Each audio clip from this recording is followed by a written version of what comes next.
1 करोड़ लोगों को टाट में बंद कर दिया। बताओ, इतिहास पलट दिया।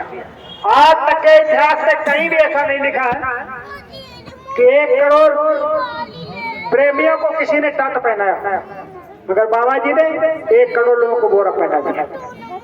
तो जब ये बोरा प्रेमियों ने पहना तो दीवारें खड़ी हो गई। नाते रिश्तेदार कहते थे भैया मेरे यहाँ मत आया करो, मेरी बड़ी बेइज्जती होती है। आप लोग जाते तो माल मसाला आज भंडारा कुछ ना कुछ खाने को मिलेगा। हम लोग जब प्रचार करने जाते थे लोग पत्थर मारते थे, लाउड स्पीकर छीन लेते थे। गाड़ियां थी नहीं, मोटरसाइकिलें थी नहीं, साइकिलों से प्रचार होता। कहीं सत्संग करने जाते साइकिल साइड पर खड़ा कर दिया, कोई मस्करा गया, सारी छुच्ची खोल लिया, सबकी खोल के जेब में रख दिया। बहुत बड़े खाने पीने जगह देते थे, भैया आपका चौपार बैठक खाली है, हम रात भर रुकेंगे, सुबह चले जाएंगे। अरे तुम्हारा अजीबो गरीब वेशभूषा है, हमारा बेटी बेटा पिस्टल लेके भाग जाओगे। हम लोगों को बैठने के लिए जगह नहीं, कहने का मतलब ठहरने की जगह नहीं देते। मैं अपनी बात बता रहा, जिससे मैंने उसे बोरा पहना था, उससे छोटी उम्र थी, 15-16 साल की उम्र थी। तो बोरा पहले शादी होती थी, फिर गौना होता था। अब तो शादी में ही कहने मतलब विदा हो जाती है, पत्नी चली जाती है। तो मेरा 13 मई को तो गौना होकर के और 15 मई को बोरा पहन लिया। और जब बोरा पहन करके गया अपने ससुराल, तो सास ने मुझे देखा और देख करके सर पकड़ के बैठ गई और बोली अगर ये पता होता कि दामाद बोरा वाला मिलेगा तो इस लड़की का सर काटते कुआं में डाल देती। बताओ, जब ये बनारसी साड़ी पहन करके जाती है तो हम तो लजा जाते हैं, पूरा गांव लजा जाता है। ऐसे लोग कहते थे।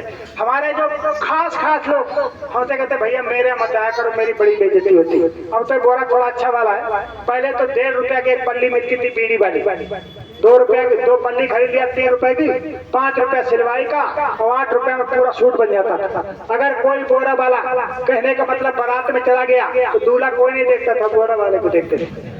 बोरा वाले तरह तरह के लोग बातें करते थे। तो कहने का मतलब एक वो समय था। और आपके लिए तो गुलाबी कपड़ा गुरु महाराज दिया, कितना बढ़िया लिबास है। एक कुरान शरीफ पे हजरत मोहम्मद साहब ने लिखा 14वीं सदी के अंत में जब वो खलीफा आएगा, जो लोग उसका पैगाम सुन लेंगे और गुलाबी कपड़ा पहन लेंगे, उनकी बचत हो जाएगी, क़यामत से उनकी बचत हो जाएगी। तो आपने देखा होगा मुसलमान भाई गुलाबी कपड़ा तो पहने, मगर उनको खलीफा का होश है। वो कौन खलीफा है, उसका पैगाम आपने सुना कि नहीं सुना? मैं एक बार आ रहा था इधर कलां से सत्संग के, तो एक बहुत अच्छा कपड़ा, गुलाबी टोपी लगाया, गुलाबी कपड़ा, कहने मतलब कुर्ता, गुलाबी पैजामा। मैंने कहा तो कोई गुरु भाई लग रहा है। अब वो मालूम कहाँ खड़ा, तो बकरा की दुकान पर मेज खरीद रहा है।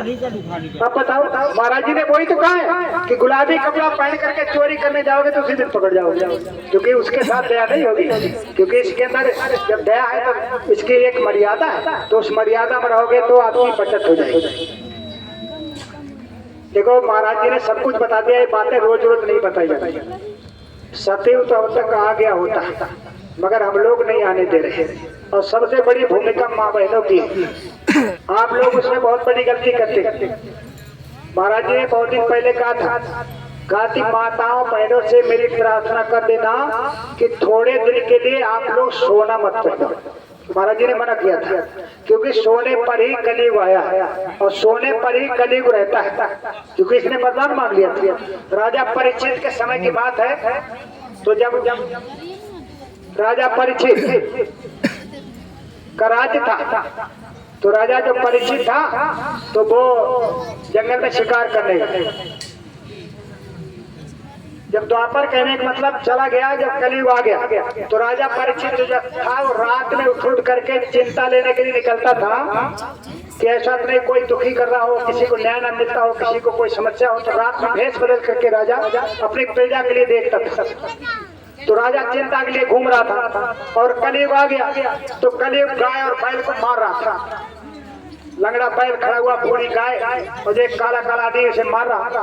राजा ने पूछा, अरे भाई तू कौन है, तो क्यों मार रहा है? तो कलयुग राजा के तेज तपस्या से डर गया। बोला महाराज हम तो कलयुग है। अरे तू कैसे आ गया? महाराज द्वापर चला गया है, अब मैं आ गया हूँ, आप क्या रहूंगा। गाय से पूछा तू कौन है? का पृथ्वी। बैल से पूछा का मैं धर्म। क्यों मारा? या तो चले जाओ। अरे उसने कहा महाराज जब हम आ गए तो कहीं न कहीं रहेंगे, जो सबसे गंदी गलीज खराब जगह हो वहां बता दो, वहीं हम चले जाएंगे। राजा ने कहा जो लोग मांस खाते हैं, शराब पीते, जुआ खेलते, गलत काम करते, वहां चले जाओ। कलयुग ने कहा ठीक है वहीं चले जाएंगे। अब कलयुग ने अकल से काम लिया। कलयुग ने कहा महाराज जहां बता रहे वहां हम चले जाएंगे, वहीं रहेंगे। अगर आपका आदेश मिल जाए तो मैं कंचन पर वास कर सकता हूँ, सोने पर रह सकता हूँ। राजा ने बगैर सोचे सब मस्त कर दिया, ठीक है जाओ सोने पर। और जैसे ही उसे सोने पर रहने का वरदान मिला, आशीर्वाद, तुरंत राजा जो मुकुट बांधे था तो उसी मुकुट पर जाकर के कलयुग बैठ गए। बस वहीं से उसने उल्टा सीधा काम करवाना शुरू कर दिया। राजा गया जंगल में शिकार करने। एक महात्मा जी तपस्या कर रहे थे, ध्यान अवस्था में बैठे हुए थे। बगल में मरा हुआ सर्प पड़ा था। राजा ने सर्प अपने धनुष से उठाया और वही उन्हीं ऋषि जी के गले में डाल दिया। और डाल करके राजा तो वहां से चला गया। थोड़ी देर के बाद राजा के शिष्य आए। उन लोगों ने देखा अरे तो गुरु महाराज के गले में किसी ने सर्प डाल दिया। उन्होंने श्राप दे दिया। क्रोध में कहा जिस आदमी ने ये गुरु महाराज के गले में सर्प डाला है, ये सर्प आज से 7वें दिन जीवित हो जाएगा और उसे डस लेगा, उसकी मौत हो जाएगी। जब राजा परीक्षित को पता लगा कि मुझे तो श्राप लग गया है, 7वें दिन मेरी मौत हो जाएगी, सर्प मुझे काटेगा, क्योंकि संत वचन पलटे नहीं पड़ जाए, संतों के पास झूठ नहीं हो सकती महात्मा की। अब इन्होंने राजा ने उस सर्प से बचने के लिए लाख उपाय किए, भागवत कथा सुनी, पता नहीं क्या क्या किया, मगर नहीं बच पाए। तो किसी ने सलाह दिया कि आप ऐसा करो कि आप समुद्र में शीशे का महल बनवाओ, वहां नहीं जा पाएगा सर्प। तो राजा ने मौत के डर से सर्प के समुद्र में शीशे का मकान बनवाया। उसी के अंदर राजा प्रवेश कर गया। मगर वो तक्षक जो था वो फूल में प्रवेश करके राजा के पास चला गया, उसने डस दिया, मौत हो गई। तो काहे हुआ? तो सोने पर ही तो हुआ। दूसरा इसका नुकसान बता रहे, अभी थोड़े दिन हुआ है, अभी डॉक्टरों ने रिसर्च किया, किसी का कैंसर निकाल करके प्लेट में रख करके लहसुन होता लहसुन, तो उसकी एक कली को निकाला, छीला और छील करके ऐसे बढ़ाया कैंसर की तरफ, तो कैंसर अपने आप सिमट गया, ऐसे सिमटने लगा। फिर लहसुन की कली को हटा दिया, अंगूठी निकाला, अंगूठी सोने की, और ऐसे करके बढ़ाया कैंसर की तरफ, तो कैंसर अपने आप उसमें चिपक गया। तो डॉक्टरों ने कहा कि मेरा सभी स्त्री पुरुषों से निवेदन है कि सोना पहनने से आपके शरीर में 8 गुने ज्यादा चांस कैंसर हो जाता है। तो ऐसे नहीं मानोगे, तो ऐसे मानोगे, क्योंकि सोना शुद्ध सोता नहीं, पता नहीं क्या क्या मिलावट रहती है। और तीसरा इसका नुकसान बता रहे, जैसे आप कान में कुछ पहन करके गई, गले में कुछ पहन करके जा रहे, कोई लुच्चा लफंगा मिल गया, झपट्टा मारा तो आपका 20,000 चला जाएगा नहीं जाएगा। तो इसलिए अगर पहनना है तो नकली, महाराज जी ने कहा असली भी मत पहनो, अभी समय नहीं पहनने का। अरे महात्मा ने तो कहा असली गहना मालूम क्या है? तेरे दिल ही में बसे दिलदार सिंगार गुड़िया काय न करे, नेम धर्म की पायल बांधो, अपने प्रिया को सुनाओ झनकार सिंगार गुड़िया काय न करे। रोज नाम सुनिए, 1 घंटा सुबह शाम बोलोगे, 2-3 घंटा भजन पर बैठोगे, ये तो पीछे पीछे आपके घूमेंगे। करो सदा उनकी रखवारी, जैसे शुद्ध राखे माता। तो कहने का मतलब इन बातों का ध्यान रखोगे तो एक तो गुलाबी कपड़ा आपको हर समय पहनना है, ऐसा नहीं जब गए कहीं तो पहन लिया और नहीं तो नहीं पहना। तो 24 घंटे अगर कोई पुलिस वाला खाली टोपी लगा करके आए, कोई लोग तब करेंगे उसका, जब पूरी वर्दी माता तब आदमी का तब तो पुलिस वाला।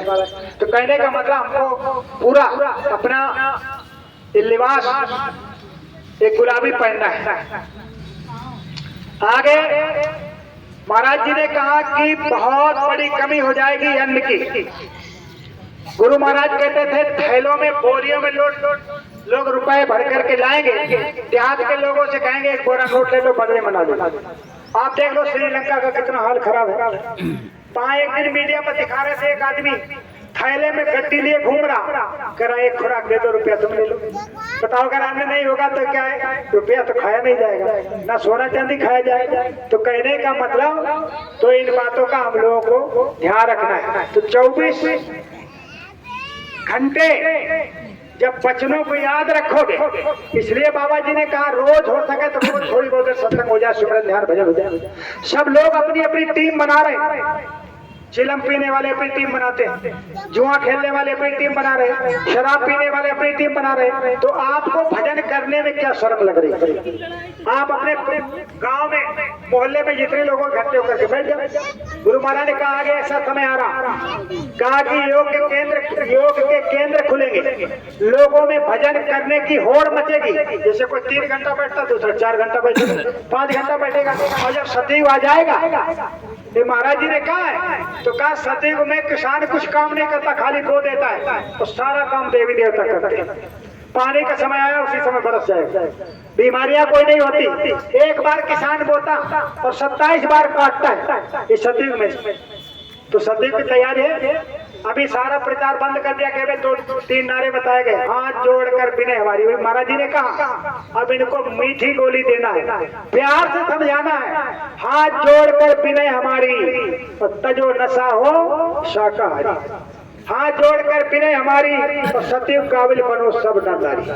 बिल्कुल तैयारी है, सतयुग काबिल बन जाओगे। नहीं तो जब कलयुग जाएगा तो सब मैदान ले। अभी महाराज जी ने भी बोल दिया कि आपकी सत्संगी बहुत मरेंगे, सत्संगी बहुत मरेंगे। है गुरु बहन और गुरु भाई नित्य में होती लड़ाई, एक दूसरे के पास नहीं जाता है। और वैसे गुरु भाई का रिश्ता बहुत बड़ा होता है, बहुत बड़ा। तो आगे अन्न की बहुत बड़ी कमी हो जाएगी। तो इसके लिए महाराज जी ने बोला है कि माँ बहनों से मेरे प्रार्थना कर देना कि जब आप लोग भोजन बनाने जाती हो तो 2 डिब्बा बना लिया करो। आटा गूंदने जाओ, रोटी बनाने, एक चुटकी उसमें डाल दिया। चावल बनाने जाओ, थोड़ा डाल दिया उसमें। 10 दिन में, 15 दिन में, 20 दिन में आपका 1-आधा किलो हो जाएगा। जो भी हो जाए, जैसे सत्संग कार्यक्रम होते रहते हैं, आपके यहाँ व्यवस्था बनी होगी, जो जिम्मेदार है उनसे संपर्क जब आपका होगा तो उनको दे दो। तो उससे क्या होगा, आपके घर में अन्न की कमी नहीं पड़ेगी। जिन माँ बहनों के चुटकी सेवा चलती है, वो माताएं बताती, बहने कहा कि जब से हमने चुटकी सेवा निकालना शुरू किया, तब से मेरे यहाँ अन्न की कमी नहीं पड़ती।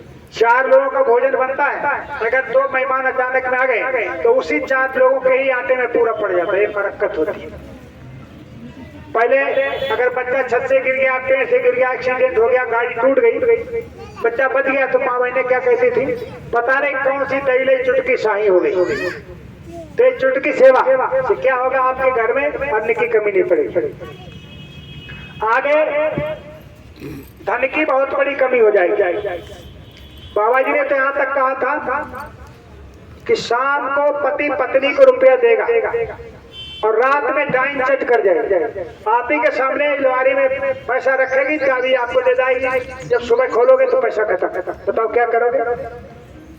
तो उसके लिए महाराज जी ने बोला है कि जब आप भोजन बनाते हो तो पहले किसी को मत दिया करो, बच्चे को, किसी को नहीं। तो मैंने कुछ माँ बहनें ऐसी देखी है कि जब वो सब्जी बनाती तो पहले चेक करके अपने आप देखती कि नमक ठीक है कि फीका है। तो भोग तो आपने लगा लिया, फिर भोग का लगेगा? तो आपको देखना नहीं है, तीखा फीका कुछ नहीं, जैसा बने वैसा बनाओ।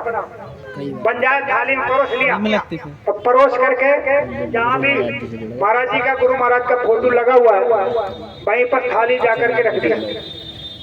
और जब भोग एक आप लोगों के अभी आया होगा, व्हाट्सएप पे दिया है, भोग धरा सतगुरु स्वामी आगे, यही पूरी प्रार्थना कहने मतलब भोग बोल करके 3 बार नाम धुनी बोलना है। सब्जी सब्जी में डाल दो, रोटी रोटी में डाल दो, चावल चावल में डाल दिया, तो वो आपका भोजन नहीं रहेगा, वो प्रसाद बन जाएगा। महाराज जी ने कहा करके देखो, 8 दिन में आपके घर वालों की अगर बुद्धि न पलट जाए, मुझे महात्मा मत कह, कितनी बड़ी बात का है। तो उसे भोग कहने मतलब लगा करके तब सबको भोजन दो। वहीं एक फोटो के पास में छोटी सी गोलक रख लिया, गोलक, और उसमें कम से कम 1 रुपया रोज उसमें डाल दो। वैसे आजकल के जमाने में 1 रुपया कोई वैल्यू नहीं है, 1 रुपया कुछ नहीं मिलता, मगर इन्होंने कहा नहीं 1 रुपया गोलक में डाल दो। जो भी आपकी इच्छा हो, 1 डाल दो, 2 डाल दो, जो भी इच्छा हो, कम से कम 1 रुपया। और 2 रुपया अपने आप भी मत लेना, किसी को देना भी मत। और जब कभी आपके आसपास में महाराज जी का कार्यक्रम लगे तो वो सारा रुपया इकट्ठा करके ले जाना, और वो रेज अगर वगैरह हो तो उसको नोटों में बदल लेना, बदल करके महाराज जी की झोली में डाल देना। जो भी आपकी कोई भी समस्या हो वो आप महाराज जी से कह सकती हो। ये महाराज जी ने आपसे मिलने का तरीका निकाला है। देखो एक तीर में कई निशाने हैं, तो आपको गोलक सेवा ये भी चलानी है। और तीसरा, भजन जब ही बनेगा जब आपका पूरा घर निरोगी होगा, स्वस्थ होगा, तभी तो होगा। नहीं तो लड़का उधर तड़ा पड़ा बीमार पड़ा हुआ, भजन में मन लगेगा, मन तो उधर चला जाएगा, पता नहीं ठीक होगा कि नहीं होगा, दवा फायदा करेगी कि नहीं करेगी। तो उसके लिए इन्होंने बताया है, कहा कि 1 घंटा सुबह और 1 घंटा शाम को आपको नाम धुनी बोलना है। नाम धुनी 1 घंटा। अरे इसने नाम धुनी तो मुर्दों को जिंदा कर दिया। एक नहीं से बहुत उदाहरण है। एक जगह सत्संग कार्यक्रम हो रहा था, एक प्रार्थना शुरू हुई, पानी बरसने लगा, सब लोग उठ करके चल दिए, माँ बहने उठ के चल दी, पल्ली वगैरह सब उठाने लगी। अरे कहा कि जब जय गुरुदेव में सबसे ज्यादा पावर है तो अजमा करके देख लो। महाराज जी तो कहते हैं नाम धुनी संजीवनी है, 5 मिनट बोलो, नाम धुनी देखो बंद होता कि नहीं होता। 4 मिनट नहीं हुए पानी बंद हो गया। 1 घंटा सत्संग चला, पानी बंद रहा। 20 मिनट प्रसाद बटता रहा, पानी बंद रहा। और जैसे ही आखिरी आदमी प्रसाद मिला तुरंत बचने लगा। बताओ इतना पावर है। और करें दवा फायदा नहीं कर रही, आपको तरीका नहीं मालूम दवा फायदा करवाने का। हमारे एक बच्ची थी, छोटी थी, 4 साल की, तो उसके कान बह रहे थे, बहुत दवा करवाया, ठीक नहीं हो रही। अब देखो उस पर दया गुरु महाराज कैसे हुआ।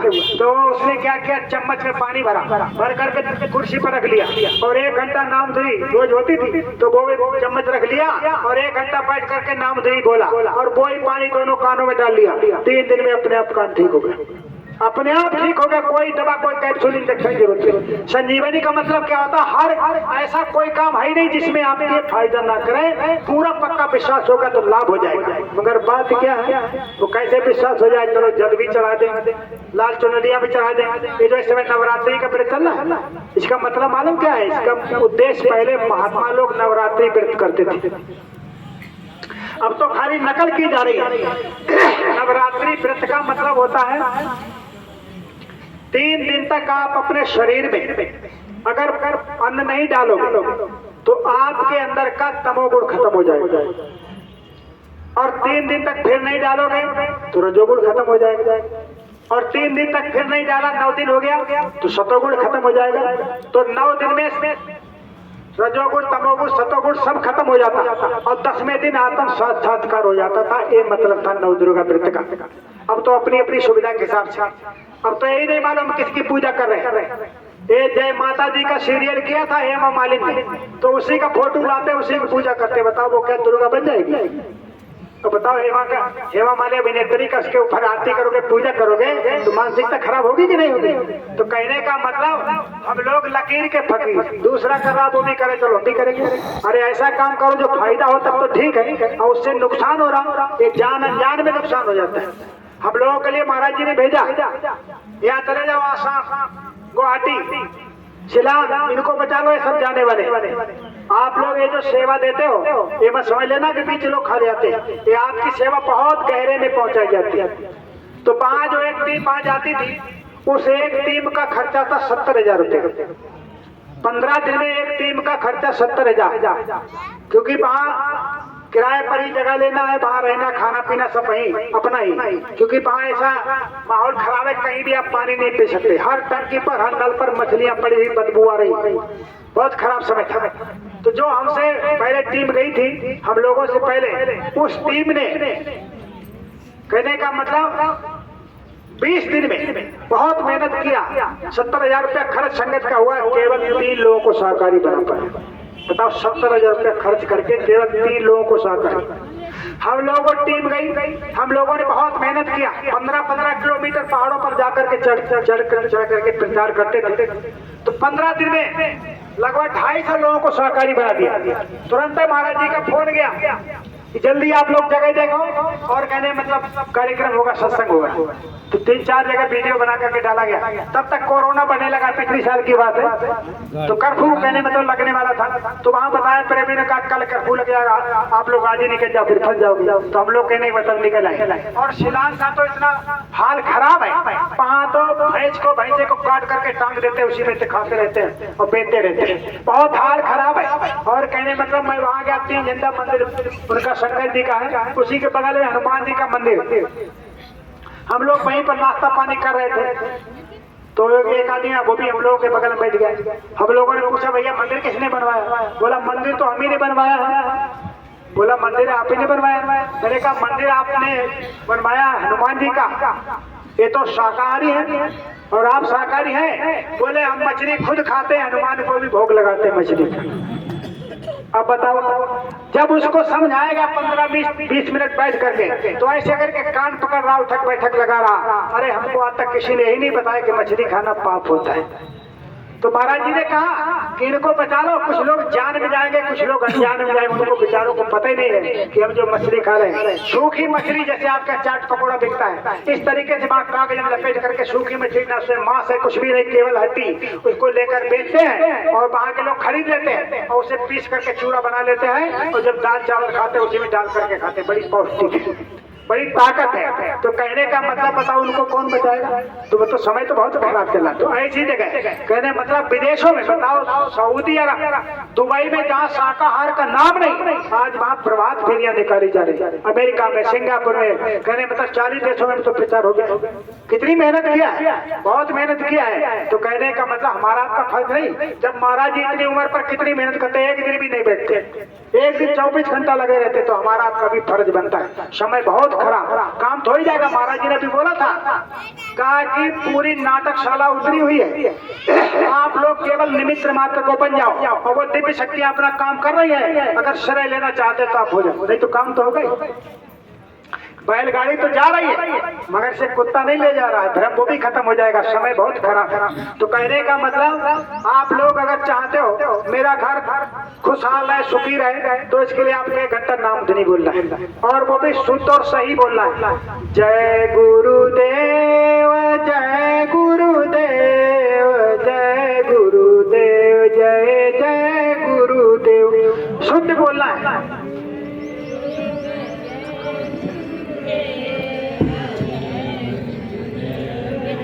अब नाम धुनी का पावर आपको बता रहे। झारखंड में सत्संग चल रहा था, एकदम तूफान आ गया।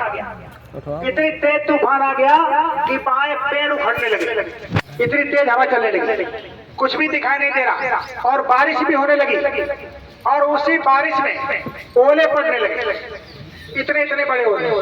तो वहाँ के जो जिम्मेदार थे, प्रांतीय अध्यक्ष मानकी जी हैं वहाँ के, तो बोले अगर कहीं हाथ में लग गया, पैर में लग गया ओला तब तो ठीक हो जाएगा, अगर कहीं सर पर पड़ गया तो एक ही ओले से कम हो जाएगा। तो ये लोग कुर्सी उल्टी रख कर लिया, अपने उल्टी कुर्सी रख कर कैसे खड़े हो गए। तो वहाँ खड़े थे, एक बिहार का प्रेमी वो भी वही था।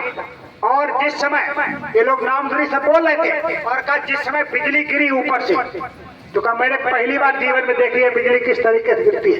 ये लगा कि पूरे शरीर में करंट फैल गया, जैसे गंगा की धार उतरती है ऐसे कहने मतलब करंट पूरे शरीर में, मगर किसी का भी एक रोम तक भी नहीं, एक रोम तक भी नहीं चला। बताओ कितना बड़ा पावर है। इतनी बड़ी शक्ति छोड़ करके आप इधर उधर भाग रहे, तो आपको क्या दया मिल जाएगी? कभी नहीं मिल सकती है। और चौथा सबसे बड़ा काम आपको एक करना है, ये झारखंड में खूब चलता है, वहाँ के प्रेमियों ने व्यवस्था ऐसी बना के रखा है, पर्चा छपवा लिए, हर प्रेमियों को घर जा जा करके उनको समझाते हैं। महाराज जी ने कहा इस समय पूरा वायुमंडल खचाखच प्रेत आत्माओं से भरा हुआ है। सत्संगियों के यहाँ भी प्रेत बहुत लगे हुए, आपको नहीं मालूम। कभी लड़के का दिमाग इतना गर्म हो जाता है कि मर जाएगी या मार डालेगी, कभी बहू इतनी गर्म हो जाती, कभी लड़का गर्म हो जाता, कभी बुढ़िया कभी गर्म हो जाती। क्या है? उन्हीं प्रेत आत्माओं का कमाल है। तो बाबा जी ने कहा ये जो 9 9 चीजें हैं जो पर्चा जो गुरु महाराज देते हैं कि जितने भी सत्संगी प्रेमी भाई हैं, आप लोग अपने घर पर रोज हवन किया करो 8 बजे के बाद। और जहाँ पर हवन करो उस जगह को थोड़ा सा अलग कर दो, शेप कर लो, वहां को जूता चप्पल पहन के नहीं जाएगा। वहां कोई माँ बहन की अगर तबीयत ठीक नहीं है, MC वगैरह हो रहा है, तो वहां नहीं जाएगी, दरवाजे के बाहर बैठी रहेगी। वो जो धुआं निकलता है, सारे पूरे घर की लाइट को बंद कर दिया और जो धुआं निकलता है उसी को मुंह से ले लिया। जाने कितने ठीक हो गए। महाराज जी ने बहुत सरल तरकीब बता दिया, करोगे तो मिलेगा, नहीं करोगे तो लाभ। भाई दया लेने का एक तरीका होता है, तो ये आपको हवन कहने का मतलब रोज करना है। बहुत लोग नहीं करते, परेशान हो रहे। अभी हमारे एक प्रेमी ने पूछा था, सरकार हम तो बहुत परेशान है। तो महाराज जी ने कहा घरवाली बहुत नाराज रहती, बहुत गर्म हो जाती है, गुस्सा करती है। बोले हाँ बहुत गर्म है, कहे हवन पता ले जाओ, इसी का हवन करो। मगर हम लोग समझिए, अरे इससे बहुत सी बीमारियां खत्म हो जाती है, बहुत से रोग चले जाते। करोगे तभी लाभ होगा, नहीं करोगे तो नहीं होगा। और खाली कहने से नहीं, करने से तब फायदा होगा। वैसे गुरु भाई का रिश्ता बड़ा सबसे बड़ा होता है। जितने भी नाते रिश्ते हैं ये सब टूट जाते हैं, गुरु भाई का रिश्ता नहीं टूटता। 2 चीजें बहुत कठिन होती है। मुझे समझ हो गया 3 बजे है, अभी बात कुछ भी नहीं हो पाई। 2 चीजें बहुत कठिन होती है। एक तो अकेले में संयम से रहना, और दूसरा गरीबी में दान करना। बहुत कठिन बात। गरीबी में दान किसने किया था? गरीबी में दान सुदामा जी ने किया था। बहुत भयंकर गरीबी थी। सुदामा की पत्नी पर इतनी गरीबी थी, अगर उसकी साड़ी फट जाती तो कोई गांव मोहल्ले की स्त्री उसे सुई धागा तक भी नहीं देती थी, तो बेचारी गांठें लगा करके अपने शरीर को ढकती थी। आज सुदामा के घर 7 दिन हो गया, घर में चूल्हा नहीं जला। बच्चे रोटी मांगते हैं, माँ मुझे रोटी दे दे। अब घर में आटा चावल तो कुछ है ही नहीं। अब वो कहती सुबह चूल्हा जलाएंगे। जब सुबह होती तो बच्चे रोटी मांगते, हमको रोटी माँ दे दे, तो कहे शाम को चूल्हा जलाएंगे। तो आज उसका सुबह शाम करते करते 7 दिन हो गया। अब सुदामा की पत्नी सुदामा जी के पास गई, महाराज आज 7 दिन हो गया, घर में चूल्हा नहीं जला। बच्चे चलते हैं तो लड़खड़ा करके गिर जाते, लग रहा है कि 1-2 दिन में इनकी दम निकल जाएगी। अपनी तो कोई बात नहीं है, मगर इनको भूखे कैसे देखा जाए, मेरा कलेजा फट रहा है। तो सुदामा जी ने कहा बताओ हम क्या करें। तो उसकी पत्नी ने कहा तुम्हारा मित्र राजा है, उसके पास चले जाओ। सुदामा जी ने मना कर दिया कि मैं राजा के पास नहीं जाऊंगा। अरे राजा के पास नहीं जाओगे तो तुम्हारा गुरु भाई भी तो है, गुरु भाई के पास चले जाओ। सुदामा जी ने कहा ये तो बात सही है, गुरु भाई के पास तो चले जाएंगे, मगर हम चले तो जाएंगे, मेरे पास भेंट में तो देने को कुछ है ही नहीं, हम भेंट में क्या देंगे। गुरु महाराज कहते थे 2 जगह कभी खाली हाथ नहीं जाना चाहिए। एक तो लड़की के घर जाओ तो कुछ ना कुछ लेकर जाओ, और दूसरे किसी सत्संग में जाओ, महात्मा से मिलने जाओ, मंदिर में जाओ, कुछ ना कुछ लेकर जाओ। अगर कुछ भी नहीं है तो एक फूले वहां जाके रख दिया। तो कहा भेंट में क्या देंगे। तो सुदामा की पत्नी ने कहा देखो देख रहे हो सकता गांव मोहल्ले में कुछ मिल जाए। अब वो बेचारी घूम रही है गांव में, तो किसी ने थोड़ा सा चावल दे दिया, और वही चावलों की पोटली उसने कहने का मतलब बांध दिया और सुदामा जी से कहा ले जाओ, कन्हैया को भेंट में दे देना। गरीबी कांटा बड़ा गीला होता है। अब इन पर ना तो जूता है, ना चप्पल है, ना साबित कपड़ा है, ना पगड़ी है, कुछ नहीं। बेचारे जा रहे, चलते चलते चलते चलते बहुत दूर निकल गए। एक नदी के किनारे पहुंचे, वहां ना तो मल्लाह था और ना ही नाव थी। एक किनारे पर खड़े होकर प्रार्थना कर रहे, अगर नाव होती मल्लाह होता मुझे पार कर देता, मेरा भी सफर तय हो जाता, मैं भी पार उतर जाता। तब तक कन्हैया नाव लेकर आ गया उसी नदी में, और नाव पर से आवाज लगा रहा अरे मुझे कोई यात्री मिल जाता, मैं उसे पार कर देता, टका कौड़ी पाई पैसा मुझे दे देता, मेरे भी शाम के बच्चों की खाने की व्यवस्था हो जाती। सुदामा जी ने कहा भैया मुझे पार कर दोगे? मल्लाह ने कहा हम तो इसीलिए आए, बैठो ना पर पार कर देंगे। मगर पार तो कर देंगे, आप उतराई में क्या दोगे? अब सुदामा जी सोच रहे अगर मैंने इसे चावल दे दिया तो फिर कन्हैया क्या देंगे? भैया मेरे पास उतराई में कुछ नहीं है। अरे फ्री में नहीं उतारेंगे, कुछ ना कुछ तो देना पड़ेगा। सुदामा जी कह रहे मेरे पास कुछ है ही नहीं। तो मल्लाह ने कहा तब नहीं उतारेंगे, अब जो तेरी मर्जी हो वो मुझे दे दे, मगर देना पड़ेगा। सुदामा जी ने कहा हम देंगे, ले लोगे? बोले हाँ ले लेंगे। सुदामा जी ने कहा मैं अपनी गरीबी दे रहा हूं उतराई में, बोलो। मल्लाह ने कहा ठीक है, मैंने तेरी गरीबी ले लिया, नाव में बैठो तुमको पार कर दे। तो गरीबी तो कृष्ण भगवान ने मल्लाह उसमें वहीं ले लिया अपने गुरु भाई की, नाव में बैठाला, पार उतार दिया। धीरे धीरे धीरे धीरे वहां पहुंच गए द्वारकापुरी। द्वारपालों से कहा भैया मेरा संदेश भेज दो राय साहब के पास, मैं उनसे मिलना चाहता हूँ। वो मेरे बचपन का सखा है, मेरा गुरु भाई है, साथ साथ गौएं चुगाई और साथ साथ गुरुकुल में पढ़े, साथ साथ खेले, साथ साथ रहे। द्वारपालों ने पूछा कहाँ से आए हो? बोले सुदामापुरी। नाम क्या है? सुदामा। अच्छा ठीक है जा रहे। द्वारपाल गए, कन्हैया से कहा महाराज एक बहुत गरीब ब्राह्मण आया है, ना तो जूता है, ना चप्पल है, ना पगड़ी है, कुछ नहीं, साबित कपड़ा भी नहीं, आपको बहुत याद कर रहा है और अपना गुरु भाई बता रहा। तो कृष्ण भगवान ने पूछा कहाँ से आया है? बोले सुदामापुरी से। नाम क्या है? का सुदामा। अरे वो मेरा परम मित्र है, वो मेरा गुरु भाई है, और उसे बाइज्जत लाओ और ला करके मेरे पास सिंहासन पर बिठा दो। एक गुरु भाई का रिश्ता होता है। आज लोगों ने ऐसे तिफरका पैदा कर दिए। मैं एक जगह गया था प्रचार करने, तो वहां तो यहाँ तक कि तिफरका फैला दिया, अगर गुलाबी कपड़े वालों के दर्शन कर लोगे तो 100 गौओं का पाप लग जाएगा।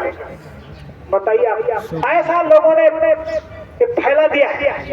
आज वो गुरु भाई अपने गुरु भाई को बगल में बैठा रहा है, कहने का मतलब बैठ जाओ, ले जा करके बगल में बैठा लिया। अब रुक्मिणी जी परात में पानी भर करके लाई सुदामा जी के पैरों को धोने के लिए, मगर कृष्ण भगवान की कैसी प्रीत होगी, कैसी कन्हैया का प्रेम होगा गुरु भाई का। वो परात का पानी कृष्ण भगवान ने हाथों से नहीं छुआ, पानी परात को हाथ छुओ नहीं, नैनन के जल से पग धोए, अपने आंसुओं के जल से अपने गुरु भाई के पैरों को धो दिया। जब पैरों को धो दिया, अब वो सुदामा जी बैठे। अब कृष्ण भगवान मन में सोच रहे ये हमको कुछ देगा तभी तो देंगे, और जब कुछ नहीं देगा तो हम क्या देंगे। अब सुदामा जी सोच रहे ये तो राजा है, 56 प्रकार का भोजन करता है, मैंने रूखे सूखे चावल इसको निकाला, इसको दिया और उसने नहीं खाया तो मेरी और बेइज्जती हो जाएगी। तो बेचारे शर्म की वजह से वो चावल नहीं निकाल रहे थे, मगर यहाँ तो भाव की बात थी, प्रेम की बात थी। भाव का भूखा हूं मैं, भाव ही में सार है, तो भाव से मुझको भजे तो भव से बेड़ा पार है। प्रेम जगत में सार और कुछ सार नहीं, वहां तो प्रेम की बात थी। कृष्ण भगवान ने सोचा कि लग रहा है कि अभी हमको कुछ देगा नहीं। तो कन्हैया ने पूछा भैया मेरी भाभी ने मेरे लिए कुछ भेंट में नहीं दिया है? तो कोई पोटली बगल में दबाए बैठे थे, बगल में पोटली दावे बैठे। कृष्ण भगवान ने वो पोटली पकड़ करके खींच लिया, कहा चोरी करने में तो पहले ही होशियार थे और अभी तुम दबाए बैठे हो, अभी छुपा रहे हो। जब पोटली को खोला तो उसमें चावल निकला। अब देखो गरीबी में दान देने का मतलब क्या होता है। एक मुट्ठी चावल कन्हैया ने लिया, मुंह में डाला। अब एक मुट्ठी के बदले में कृष्ण भगवान ने क्या दिया? जो राजा महाराजाओं के पास सुख होता है वो अपने गुरु भाई को कन्हैया ने दे दिया। अब दूसरी मुट्ठी फिर बराबर मुंह में डाल लिया। अब जब दूसरी मुट्ठी चावल की खाया तो जो स्वर्ग में देवी देवताओं के पास सुख होता है वो कन्हैया ने अपने गुरु भाई को दे दिया। अब तीसरी मुट्ठी चावल भर रहे, तब तक रुक्मिणी जी ने हाथ पकड़ लिया, महाराज आपने अपने गुरु भाई को 2 लोग तो दे दिया है और तीसरा वो भी देने जा रहे, फिर आप किसकी कैया चुनाओगे, कहाँ रहोगे? वो हाथ वहीं रोक लिया। तुरंत विश्वकर्मा को आदेश किया। विश्वकर्मा आए, बोलो महाराज के आदेश है, जल्दी चले जाओ, सुदामा का कंचन महल बना दो। बताओ, 2 मुट्ठी चावल के बदले में गुरु भाई क्या दे रहा है? सुदामा का कंचन महल। अभी महाराज जी ने भंडारे पर बोला, महाराज जी ने कहा समय बदलने जा रहा, अब गरीब रईस होने जा रहे हैं, रईस गरीब होने जा रहे हैं। देख लो आप यूक्रेन में 10-10 मंजिल के मकान बने हुए, सब चकनाचूर हो गया, पुलों के नीचे बैठे हमारी जान बच जाए। गरीब होगा कि नहीं होगा? कुछ भी नहीं रह जाएगा। तो कहने का मतलब विश्वकर्मा से कहा जाओ। विश्वकर्मा गए, जहाँ पर टूटी फूटी झोपड़ी पड़ी थी, सुशीला उसी के अंदर बैठी थी, ये जाकर के वहीं नाप जोख करने लगे। सुशीला ने पूछा, भैया ये आप क्या कर रहे हैं? ये कैसी नाप जोख करो? आप यहाँ क्या करोगे? आपको किसने भेजा है? आपका नाम क्या है? तो विश्वकर्मा ने कहा, मुझे द्वारिकाधीश ने भेजा है। नाप जोख इसलिए कर रहे हैं, यहाँ सुदामा जी का कंचन महल बने और मेरा नाम विश्वकर्मा है, उन्हीं के आदेश से मैं आया हूं। अब बताओ उसकी पत्नी कितनी परमार्थी होगी सुदामा की। हमारे आपके बगल में पड़ोसी भूखा सो जाता, ध्यान नहीं रहता, और सुदामा की पत्नी सुशीला क्या कह रही है विश्वकर्मा से? का सुदामा का तो कंचन महल बनेगा और गांव वालों का कहने के लिए कोई आदेश नहीं है। विश्वकर्मा ने कहा इनके लिए कोई आदेश नहीं। अरे जिन गांव वालों का एक एक टुकड़ा, एक एक दाना, एक एक रोटी खा करके मैंने अपना शरीर पाला पोसा, सुदामा जी का शरीर पाला पोसा गया, बच्चों का शरीर पाला पोसा गया, ये लोग रहेंगे झोपड़ियों में और सुदामा रहेगा कंचन महल। तो कहा ये नहीं हो सकता, अगर बनानी है तो पूरी सुदामापुरी सोने की बनाओ, अकेले सुदामा का महल सोने का नहीं बनेगा। और अगर आप नहीं बना सकते तो अपना दंड कमंडल ले जाओ, यहाँ से भाग जाओ। अब विश्वकर्मा के लिए आदेश तो था केवल सुदामा का महल बनाने को, पूरा गांव कैसे बना देते सोने का। फिर भाग करके गए कन्हैया के पास, द्वारकापुरी द्वारकाधीश से कहा, द्वारकाधीश ने कहा आप तो महल बनाने गए थे, महल नहीं बनाया। महाराज हम तो महल बनाने गए थे, मगर सुदामा की पत्नी ने महल नहीं बनने दिया। कहा क्यों? कहा उसने कहा बनानी है तो पूरी सुदामापुरी सोने की बनाओ। आपने आदेश दिया था केवल सुदामा का महल सोने का बनाने, तो मैं कैसे बना देता बगैर आदेश के? तो कृष्ण भगवान ने कहा मैं जो कह रहा हूँ वो गलत है और जो सुदामा की पत्नी कह रही वो सही है। अब तुम जाओ, पूरा गांव एक भी घर नहीं छूटना चाहिए, पूरी सुदामापुरी सोने की बना। 2 चुटकी चावल में, 2 मुट्ठी चावल में पूरा गांव सोने का बन गया। और आपका भी गुरु भाई समर्थ है, आप अजमा करके देख लो बनता है कि नहीं बनता। गुरु महाराज कहते थे कि जो अपनी मर्जी से मुझे देता है मैं उसका दुगुना कर देता हूँ। जो मुझे किसी की प्रेरणा देता है, आपने 10 रुपया दिया, मैंने कहा 1 रुपया और बढ़ा दो, तो मैं उसका 10 गुना कर देता हूँ। और जो मुझको उधार लेके देता है मैं उसका 50 गुना कर देता, और जो मुझे सब कुछ दे देता है मैं उसका 100 गुना कर देता।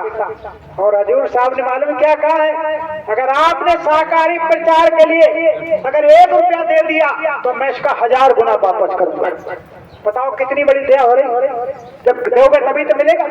मेरे जिले में एक प्रेमी है, वो उसकी रोज की सेवा 1050 रुपया रोज सेवा का निकालता है, 1050 माने रखता है। पूरे साल में 4.25 लाख हुआ। अभी प्रयागराज में आया, महाराज जी को 1 लाख रुपए दे दिए। चुपके से बताता नहीं किसी को।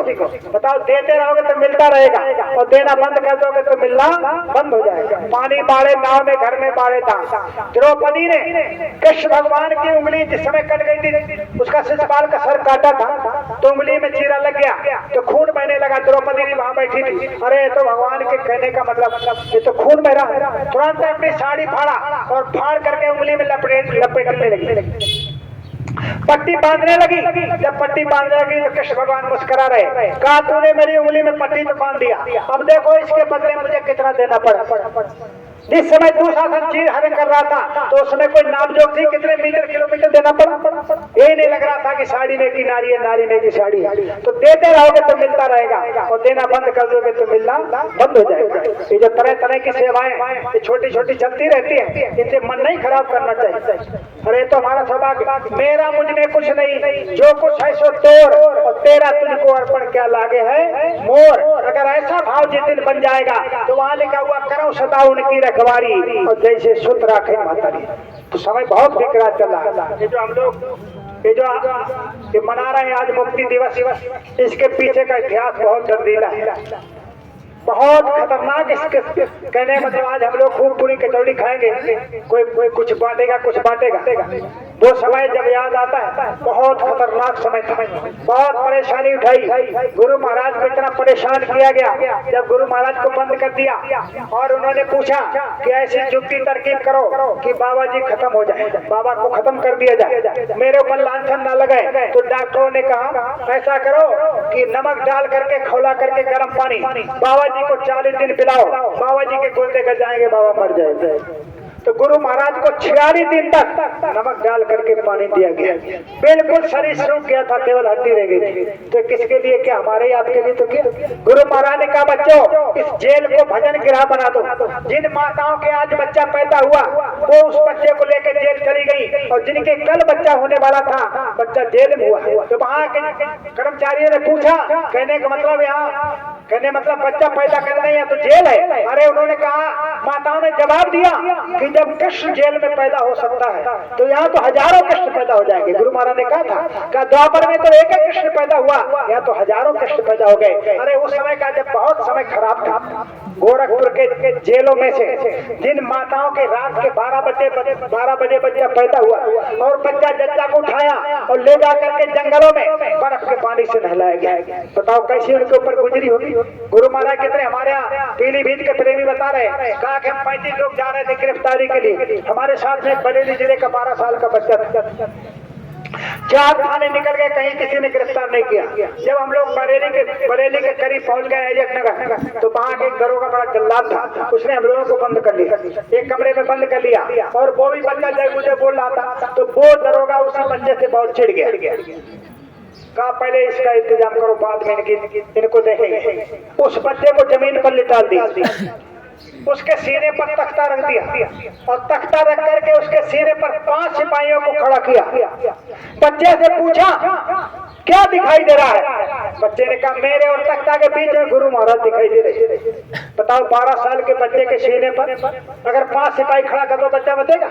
बच्चे की आंखें बाहर हो जाएंगी, आंखें बाहर हो जाएंगी। और कहा फिर उन लोगों को एक एक आदमियों को पकड़ा, और पकड़ करके मेज के ऊपर ऐसे उंगली रखवाता था दरोगा, और ऊपर से ऐसे करके लाठी घोड़ा मारता था तो 20 नाखून निकल लिया। इतनी पिटाई किया, इतनी पिटाई किया, उंगली इतनी मोटी हो गई थी। 8 दिन तक ना तो बेचारे आप दस्त ले पाए, ना तो मुंह धो पाए, ना खाना खा पाए। तो दूसरे प्रेमी ने उनकी सेवा की। आज उन लोगों से पूछो जब ये संगत में खुदर बुजुर्ग होती तो कितना दर्द होता है, कितनी तकलीफ होती है, कितनी मेहनत करके संगत को खड़ा किया। हाँ तो कुछ नहीं, अब तो इतनी मेहनत नहीं करना, बहुत मेहनत किया गया। उस समय बहुत दर्दीला था। तो उसके पीछे जब मुक्ति दिवस का जो कार्यक्रम है, गुरु महाराज ने कहा था आगे चल करके कहने मतलब सबसे बड़ा त्योहार बनेगा ये मुक्ति दिवस का। जैसे हम लोग दीपावली होली मनाते हैं तो उससे भी बड़ा एक हमारा आपका मुक्ति दिवस। आज महाराज जी ने बोला है ये मुक्ति अपनी जीवात्मा की, किसी को करवा लो। इतनी बड़ी विशेष दया हो रही है। तो ये जो कार्यक्रम है तो आज कहने का मतलब सब प्रेमी अपने घरों पर झंडे फहराए होंगे। अरे तो बहुत दयाल है। अरे इन्होंने कहा सबके यहाँ झंडे लगा दो।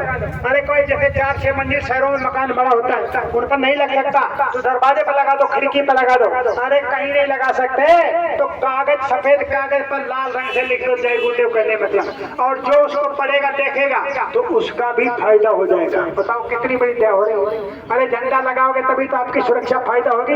अरे विभीषण की कुटिया झंडे से तो बची थी, जिस समय हनुमान ने आग लगाई, कहने का मतलब लंका में, तो विभीषण की कुटिया क्यों बची? क्योंकि उस पर लिखा हुआ था, कहने मतलब उस राम नाम लिखा हुआ, झंडा लगा हुआ। ये सड़क चालक का काम करता है, जिसके मकान के ऊपर, कहने मतलब कारखाने के ऊपर सड़क चालक लगा दिया जाता है, अगर बिजली गिरती तो नीचे असर नहीं होता। तो इसी तरीके से अगर झंडा आपका लगा हुआ तो कोई असर नहीं होगा। समय बहुत खराब आ रहा है, बहुत विकराल समय। ये मुक्ति दिवस के पीछे का इतिहास बड़ा दर्दीला है, बहुत कहने मतलब इसके पीछे दर्दीला इतिहास है। तो हम लोग जो खुशी मनाते हैं, तो आज मुक्ति दिवस के दिन 7 बजे के 8 बजे के बीच में झंडा रोहण किया जाता है। पूरे दिन भर प्रेमी कहने मतलब उपवास व्रत कहने मतलब रहते हैं, और रह करके 3 बजे व्रत आपका कहने मतलब टूट जाता है। फिर कोई मीठा चीज खा करके आपको जो भी अपना भोजन बनाओ, अपना खाओ, एक मीठा उसमें जरूर रखो।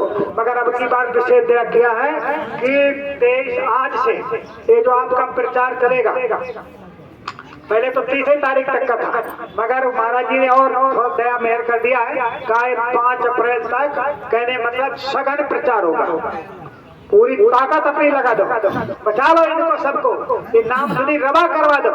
कहने का मतलब जहाँ था इतना घनाघोर प्रचार, माताएं बहने वो भी कर रही, हमारे इधर तो बहुत प्रचार होता है, गांव में चली जाती है और माँ बहने जाके घरों में माताओं बहनों को समझा देती, क्योंकि आपकी बात जल्दी वो मान लेंगे। तो प्रचार करोगे, समय बहुत खराब, अब समय बचा नहीं है। वो तो महाराज जी ने कहा था, कहने का मतलब शिवरात्रि के कार्यक्रम पर कहा कि 5 देवता बहुत नाराज है और शंकर जी भी बहुत नाराज है, कहा इनको मना लो। तो शिवरात्रि की सुबह को महाराज जी बोले, कहा मैं शंकर जी से प्रार्थना करता हूँ, कहा कि अगर अपना तांडव करो तो इनकी थोड़ी देख करके करना संभाल कर।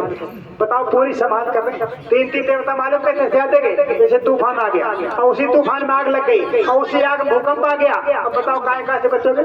तूफान से बचोगे, आग से बचोगे, भूकंप से बचोगे। तो 5 जड़ देवता जब नाराज होते हैं तो कहने का मतलब फिर ये सुनते नहीं है। जैसे अगर कोई आदमी पानी में डूबने लगे और कितनी भी प्रार्थना करे,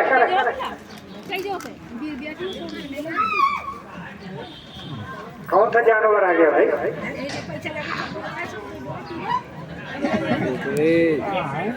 सत्संग क्या कोई कथा सुना रहा था, कोई ब्राह्मण व्यास गद्दी बड़ी थी, तो गुरु महाराज जी वहां बैठे थे, बहुत दिन की बात। तो वो पंडित जी सुना रहे थे कि हमने भी ब्रह्म, इसमें भी ब्रह्म, पशु पंछी जानवर सब में सिया राम में सब जग जानी, सबके अंदर ब्रह्म। तब तक एक सरफ आया और उसमें व्यास गद्दी पर ऊपर से लटकने लगा। पंडित जी ने व्यास गद्दी छोड़ दिया, भाग करके चले गए। गुरु महाराज ने कहा, पंडित जी इसमें ब्रह्म नहीं है? अरे इसमें ब्रह्म नहीं है, ये भी काल अपनी कोई न कोई रंगा डालता रहता है।